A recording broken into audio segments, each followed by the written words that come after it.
What's up guys, Boris here coming to you guys with a walkthrough of the new 30 stamina Halloween Strawhat dungeon. Now we're going to be using a typical slasher team. I use it for almost all of my dungeons.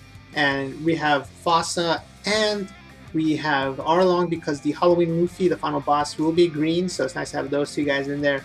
And we have Thatch because he's been really good against the red unit. So this dungeon is actually pretty unique in that it sort of features 4 bosses, which is something that you don't normally see. You normally see one boss at the end of the dungeon, but there's 4 bosses and they're each easy. They're actually pretty easy.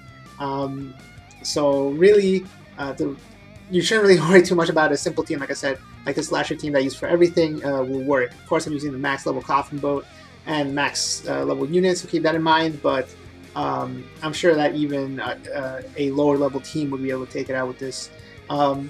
Right now, definitely get your Mihawk special up. Just stall and make it super easy and guarantee you don't die if you do that. And the mobs are super easy, so not much to say here. What I do want to say though is that this is an amazing dungeon to power up your sockets. So if you have any choppers, Frankies that you want to socket, or any Luffy's or Nami's, this is the perfect spot to do so. If you do this dungeon a lot, you better socket all those guys. I'm not sure exactly what skill books drop yet. I've only gotten the Polar Bear and some other random guy to drop, so it's not too big of a deal. But here it is, we have the first boss, and that is Nami. Now she'll swap your orbs and then lock them for a turn. If they make Mihawk's orbs the negative orbs, then what I do is go ahead and use Usopp. Probably you can use Usopp here because the final Luffy, which you would normally save it for, has Devo Protector. So I recommend just go ahead and using it on Nami so you don't take too much damage. And again, all these guys will go down super fast. Chopper here is probably the tankiest of them all. You can also use Usopp on Chopper here. And he does like this ability here that gives him a little shield, gives him a little power up boost. But again, for the most part, super easy. You can 2-turn or 3-turn him. You'll see here, I'll probably just 3-turn him. I believe I did use Usopp on Chopper, so is probably a pretty good one to use it on. Again, let me repeat that the final Luffy will have a debuff protector, so go ahead and use Usopp before you get to him.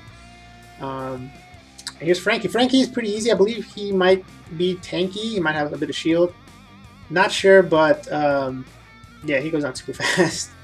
Now he does have a special ability he does after 1. He does silence your team, I believe, your captain for 2 turns.